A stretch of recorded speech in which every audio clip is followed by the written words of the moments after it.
what happens now with government firmly controlling and monopolising the way money is issued into the economy? The next thing they start to do is to debase. I'm going to use this word here, debase the money itself. What do I mean by debase? Very simply, that means that the government starts to remove the value of the money itself. Let's go all the way back up to here where we said free market money naturally appears within a free market, which intrinsically represents the labour of men and women. In other words, it's the stored wealth of the money of the market itself. As we said, gold has got a very high intrinsic labour component. It's very hard to produce, it's very risky, and it takes a long time to produce in any economy any substantial amount of money itself. But bearing in mind, once that gold is produced and it becomes coins in the marketplace, it has a very high intrinsic value. As I said a moment ago, it takes a very small amount of gold to purchase a large amount of wealth within this. Now money is being controlled by the government start to debase it. What I mean by that is they start to remove the value from the money itself. So this is a pure gold piece of unique gold, and that's 99.9 pure gold. And in many times in the past, we've seen money that will be maybe 90 or 85% pure gold, or it could be pure silver.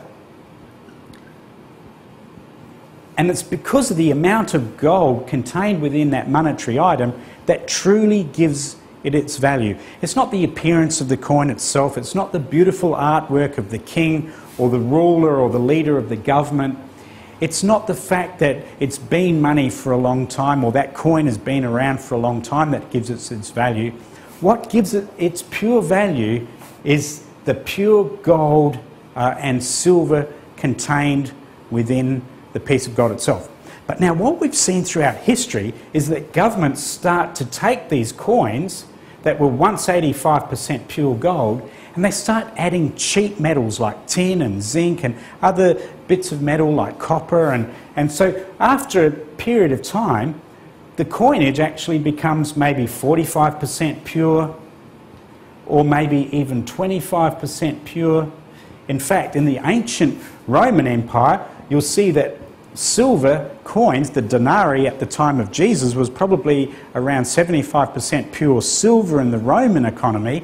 But 200 years after Jesus' life on planet Earth, the actual silver denarii at that point only had 2% pure silver. So in other words, it had gone from 75% pure silver all the way down to 2%.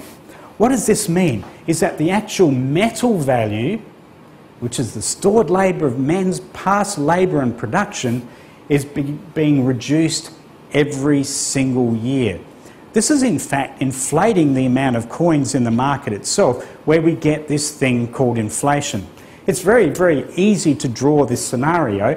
In fact, let's say that if all we had in an economy were 3 coins and they were 85% pure coins.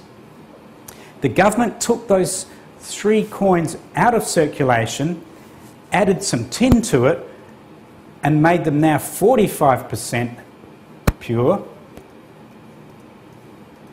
Now suddenly we have 6 coins.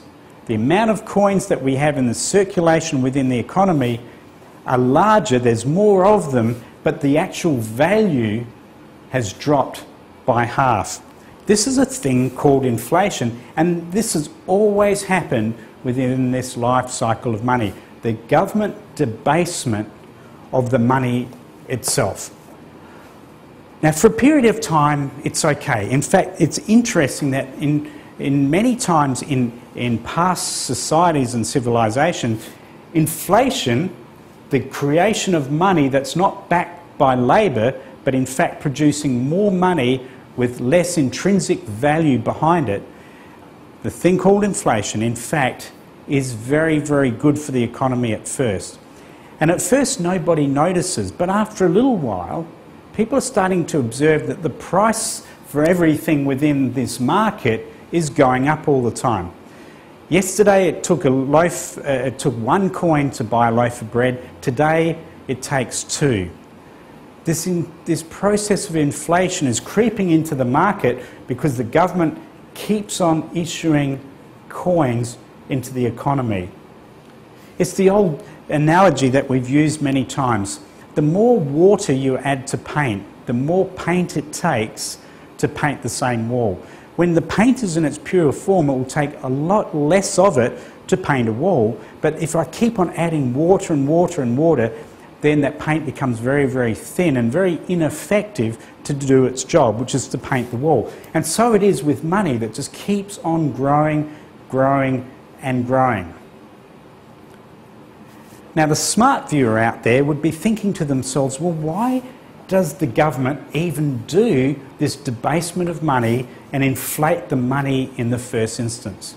It's a great question. You know, we've all heard of counterfeiting, where people will take a plate that we can use to print, for example, United States dollar notes, and if a counterfeiter could set up a printing press in his backyard and just print paper, then he gets to spend that money. And people understand that that process is, of course, one that is highly illegal, and you would go to jail if you were caught counterfeiting United States or Australian currency or any one of the national currencies in the world today. A counterfeiter will go to jail. In fact, in the past times, a counterfeiter would in fact lose his life in many past civilisations and societies. But the reason governments debase the money is because they get to spend it first, just like the person printing notes in their backyard.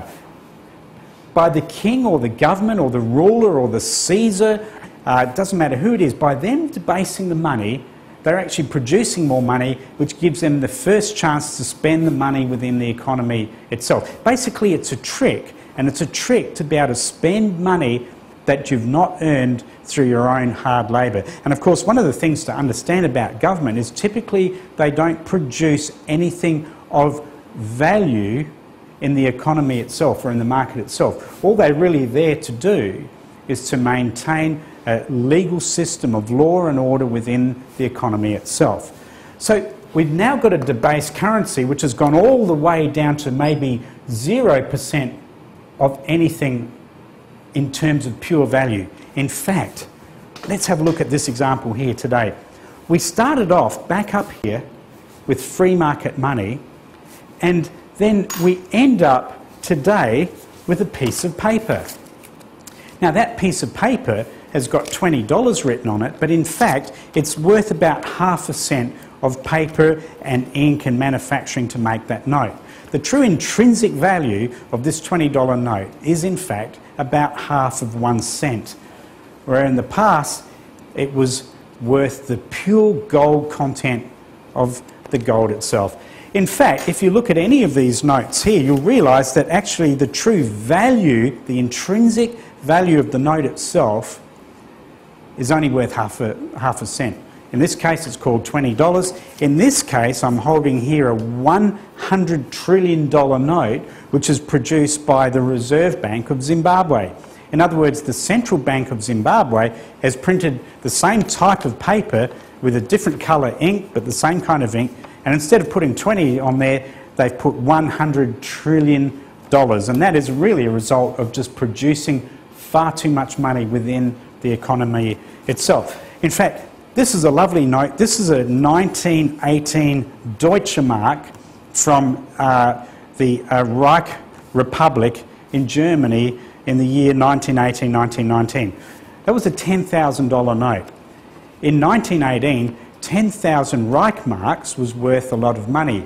Within probably 4 or 5 years from this note being printed, 4 to 5 years after that, by 1923, this same 10,000 Reichmark note was probably not even worth enough to buy a postage stamp to put on an envelope to send a letter to somebody. So that again is inflation in paper.